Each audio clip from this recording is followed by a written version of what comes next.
de este ciclo que consiste hoy, que nos adelantamos al Día del Libro, y mañana también a las 19 horas, lo empezamos con estos diálogos virtuales, digamos, encadenados con escritores de España y América Latina, como ha dicho Gervasio, titulado Eclipsados, los libros que nacieron antes de la pandemia.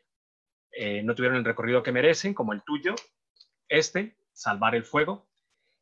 Pero además se trata esta tarde de 4 autores importantes a nivel panhispánico y, por supuesto, en sus países, figuras muy relevantes, de obras unidas por, creo yo, por varios hilos narrativos y estructurales que tienen que ver, digamos, con los laberintos de la condición humana, del alma humana, y la necesidad de descubrir esas historias a través de estos protagonistas, ¿no?, que están indagando. En tu caso ya hablaremos ahora cómo es esa búsqueda de algunos de esos personajes, y donde está presente la violencia en diferentes manifestaciones.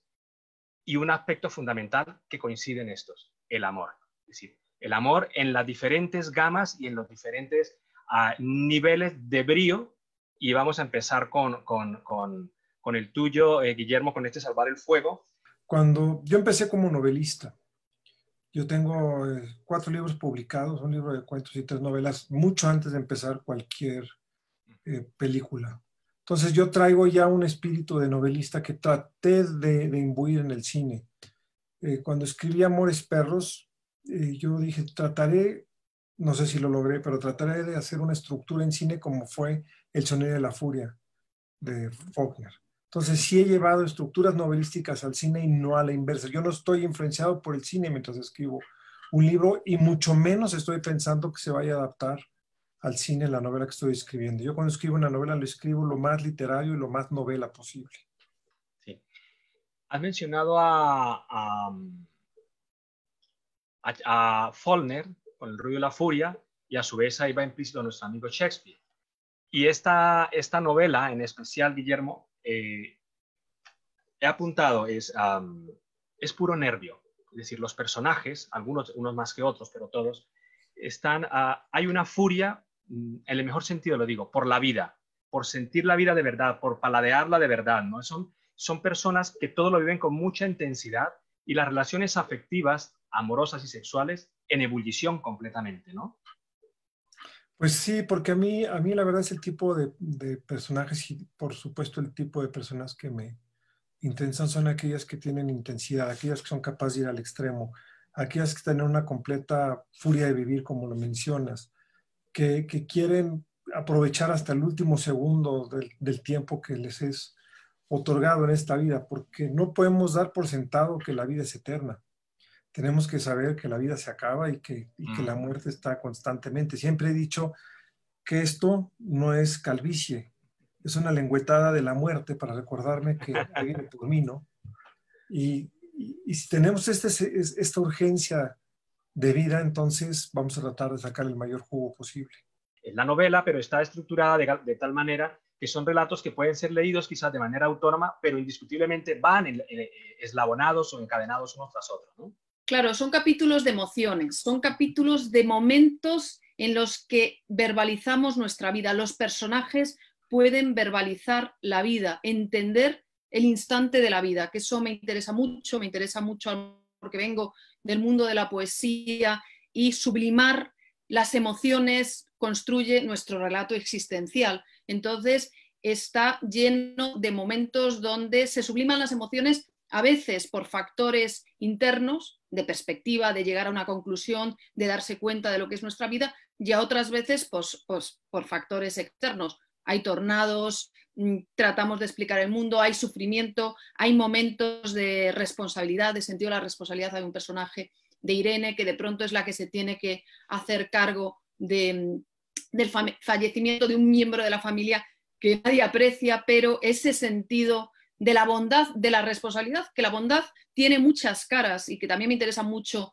el concepto de la bondad, me interesa mucho tratarlo, me interesa mucho la idea de la fraternidad en la desdicha, cómo la fraternidad es una forma de comunicarnos en el mundo, y además son formas muy literarias que se pueden incorporar en la trama narrativa, porque es lo que nos emociona. O sea, el amor es muy intenso y es un espacio muy necesario, pero el amor tiene sus matices, y el amor tiene sus matices en el espacio de la bondad, de la fraternidad, en el sentido de la responsabilidad, y indagar en la poética, en lo literario, de esas emociones a través de personajes, de un abanico de personajes muy distintos, porque me interesa la niñez, pero también me interesa la vejez. Entonces, está todo esto condensado en la novela. Y lo he llevado al espacio estadounidense, al Medio Oeste, porque es el espacio que he vivido más de cerca, que he interiorizado todos estos años. Llevo 25 años viviendo en Estados Unidos, de los cuales me he pasado como 12, 13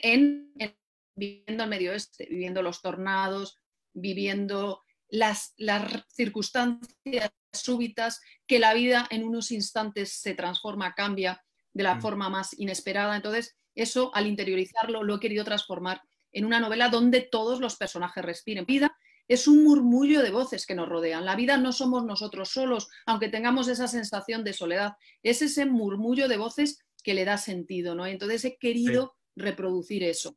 Has mencionado dos aspectos, y uno, vamos a empezar por el del escritor, es decir, la perseverancia, ¿no? Es el saber que una persona con 26 años y antes, tú empiezas a escribir con 26, este diario, o compartes con nosotros estos diarios desde los 26 años, pero ya había un escritor ahí, una persona que perseveraba y perseveraba, lo tenaz, ¿no? La tenacidad, te hundías por momentos, nos cuentas todas esas, es el diario de una ilusión de alguna manera, ¿no? Sí, es el diario de una ilusión que también se encuentra con muchos escollos y con muchísimos fracasos. Es el diario de muchos fracasos, en realidad, de fracasos sentimentales, de fracasos con la escritura, de fracasos vitales. Bueno, en el diario, cuando yo regreso a Colombia, cuando al fin logro graduarme en Italia, pues pocos meses después asesinan a mi padre. Esa es otra gran derrota en mi vida, en la vida de mi familia. También está en los diarios. Y eso también posterga durante años, diría yo, mi capacidad de escribir. Primero tenía que recomponerme como persona antes de ser capaz de escribir algo. Está también la ayuda de muchos amigos queridos que, aunque yo no tuviera mucho talento, o aunque mis primeros cuentos fueran francamente regulares, tirando a malos, me los publican como diciéndome, ánimo, vemos en ti algo que a lo mejor puede mejorar.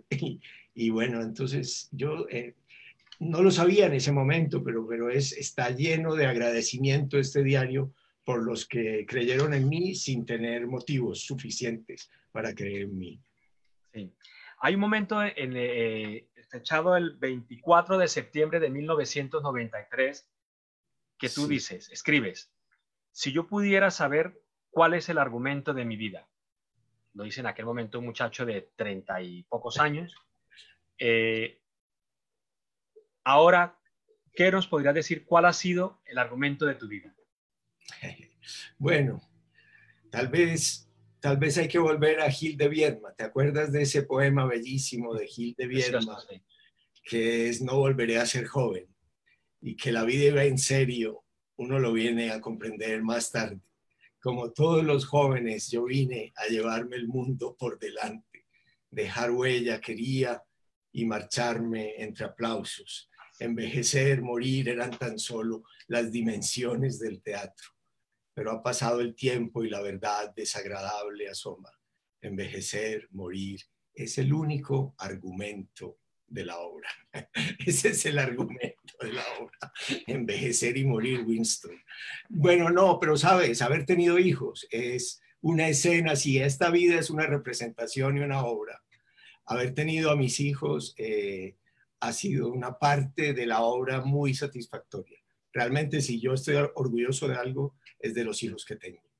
Hay otro episodio y tiene que ver con tu madre, Elvira, con tu madre y con tu padre, pero es un momento importante en tu vida que lo cuentas aquí, que dice, y llegó el momento en que todo se hizo pedazos. Mi extrema fidelidad, mi fe en ellos, mi dulce inocencia, también ese elemento mágico que yo creía poseer y que me hacía creer que podía salvarlos. Tu madre espera el episodio, no vamos aquí a que la gente compre y lea a corazón abierto, pero es un episodio muy conmovedor, muy bonito, muy bien contado. No digo narrado, digo contado porque nos lo estás contando, Elvira, en realidad con mucha gran altura y sin sensibilidades, pero muy, muy emotivo. ¿Cómo se enfrenta cómo fue escribir este libro y recordar, evocar aquella adolescente y aquella niña, el adolescente en este episodio, pero la niña que estuvo viajando con su padre en Palma, bueno, con sus padres en muchos sitios. ¿Cómo fue ese momento, ese afrontar aquello? Es que has leído un momento que es fundamental en el libro, que yo creo que es... Yo creo que todo niño, toda niña sufre una transformación en la relación con sus padres cuando se hace adolescente, ¿no? Pero en mi caso, todo esto se vio relacionado o envuelto en la enfermedad de mi madre, que se fue agravando, en el deterioro de la relación de mis padres, en el cambio de un sitio como era Mallorca a un lugar suburbial más gris, como era un barrio de Madrid. Entonces, yo creo que es mi aparición en la adolescencia con furia, con rabia, Sí.